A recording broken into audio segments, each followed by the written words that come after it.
Hi guys, this is Mrs. Foy, and this is a screencast about acid nomenclature, how to name acids. So first of all, we need to review what is an acid. There's actually lots of definitions in chemistry about what an acid is, but for our purposes, an acid is anything that produces a hydrogen ion when dissolved in water. And usually we write an AQ for the idea that it's dissolved in water. And it's this hydrogen ion that gives it its acidic properties, right? So acids only behave as acids, though, when they are dissolved in water. So when you look for something that has an H in it, and usually the first the letter in the formula is an H, and then it has an AQ, you can be pretty confident it's an acid. So some characteristics of acids, as we said, they are going to produce hydrogen ion in water. They can conduct electricity. They have a pH of less than 7. They have a sour taste, a stingy feel because they are actually corrosive. What actually happens when a hydrogen ion is given off, that because it's in water, that hydrogen ion reacts with the water to form this polyatomic ion called a hydronium ion. And you can see it's H3O plus. So here's an example of a strong acid, which is HCl. And the hydrogen and the chloride dissociate or ionize. And now you're going to see that the hydrogen ion is going to react with the water to form H3O plus, and then a chloride ion is there as well. So this is just a quick review about the pH scale. pH is actually the negative log of the hydrogen ion concentration, and we know that 7 is neutral, and so these are going more acidic as you go down towards 0, and alkaline in the opposite direction. So what happens when you add an acid? When you add an acid to a base is a hydroxide ion donor. Well, what happens is it's a neutralization reaction. So the hydrogen ion that is given off by the acid and the hydroxide that's given off by the base react. HOH actually makes water. And then the other two ions that are left over make a salt. Now in this case it's actually sodium chloride, which is table salt, but a salt is just a positive and negative ion that are part of the reactants in an acid-base neutralization reaction. All right, so now let's get to how we name acids. Guys, there's two different acids. There are binary acids. Binary means 2. And so these acids are going to have hydrogen and one other element. So they're going to have one other capital letter. So an example of this would be HCl, and remember AQ means it's dissolved in water. The other kind of acids are called oxyacids, or sometimes they're called ternary acids. These are going to have a hydrogen ion plus a polyatomic ion. And because the polyatomic ions usually have oxygen in them, that's why we get oxyacids. So here, I hope you recognize that that's chlorate. That is the polyatomic ion chlorate, and a hydrogen ion there as well. And so that is an oxyacid. So we have two basic rules for acids. If it is a binary acid, we're going to be looking at the a hydrogen ion, at least one, and an anion that ends in "ide." And so the way that we add these is we say the name is hydro, whatever the other element is besides hydrogen, ic. Hydro blah ic acid. So HCl, we would say, is hydrochloric acid. The other two names have to do with oxyacids, or acids that have polyatomic ions in them. So here I have chlorate and I have perchlorate. If I add a hydrogen ion to them, I don't use the word hydro. I just say the name of the polyatomic ion, and then I add the word ic. So that would be chloric acid or perchloric acid. Here I have the polyatomic ion chlorite and hypochlorite. When I add a hydrogen ion, the ite becomes an us.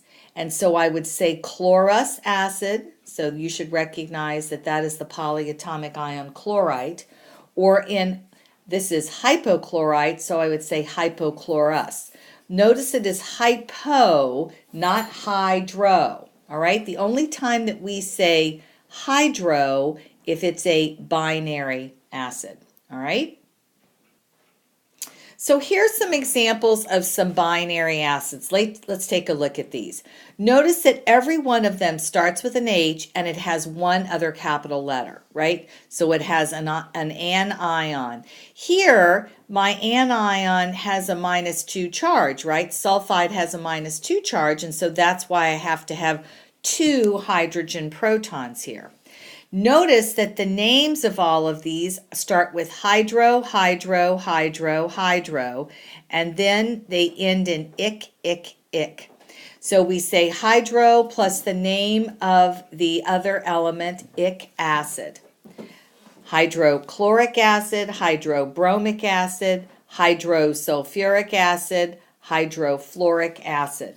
In all of these cases, the cation is a hydrogen plus proton. Remember that that reacts with water molecules to form a hydronium ion, right? And then I see my anion here. My first one was chloride, bromide, sulfide, and fluoride. Whoops, that's a -1. Now, with ternary acids or oxyacids, I don't have any hydro at all. I have to look at the polyatomic ion and I recognize that and name that first, okay? So I see that that is chlorate. ClO3 minus is chlorate. And so if it ends in ate, I say ic. So that's chloric acid. This SO3 minus 2 is sulfite. If it ends in ite, I say us, so sulfurous acid. Sulfate, SO4 minus 2, right? So that ends in ate, and so that's where I get sulfuric, or if you said sulfic, I would understand that till you learn how to pronounce it. All of these are going to have hydronium ions. This one has 3, this one has 3, and just 1 here, and 1 here, and 2 here. And the reason why I have 2 here is because the carbonate, CO3 minus 2, has a -2 charge, and that's why I have to have 2 hydroniums. Carbonate, I'm going to say carbonic or carbonic. Here is nitrite, and so I end it in nitrous. This is the polyatomic ion nitrate, and so the 8 becomes ic, nitric. Phosphate, here's phosphate, and so it becomes, the acid is phosphoric acid, and phosphite is PO3 minus 3, and so the ite becomes us, phosphorus. Now, remember that some of the halogens, we know how to name those polyatomic ions as well. So, for example, BrO3 would be bromate, and so with one more oxygen, that is perbromate, and so the name of this acid would be perbromic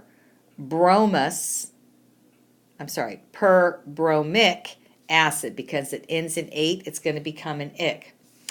IO3, IO3 is iodate, and so I would call this iodic acid.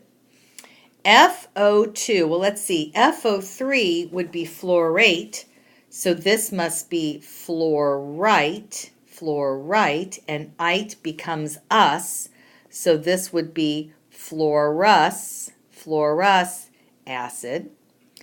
And IO is hypoiodite, and so this acid would be hypoiodous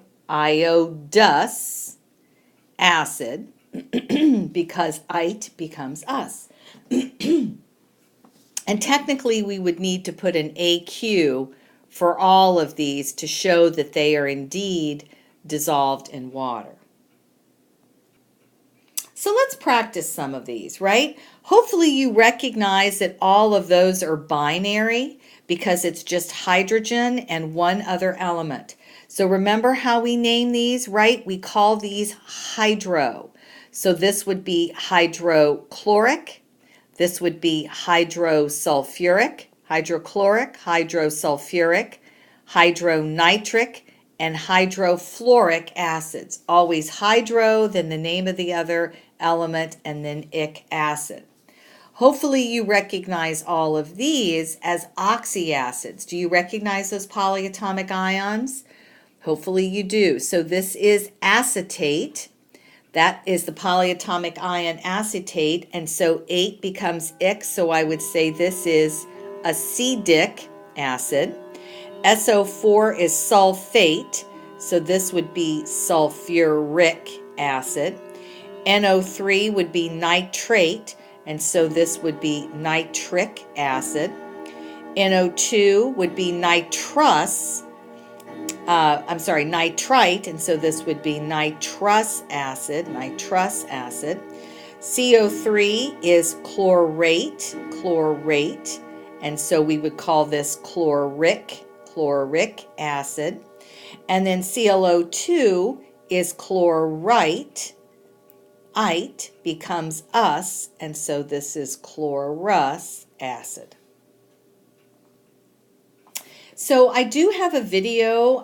If you're in my class and you're watching this, there is a very nice little video that explains this, but hopefully this screencast has become helpful. It's helpful for you, and I will see you in class.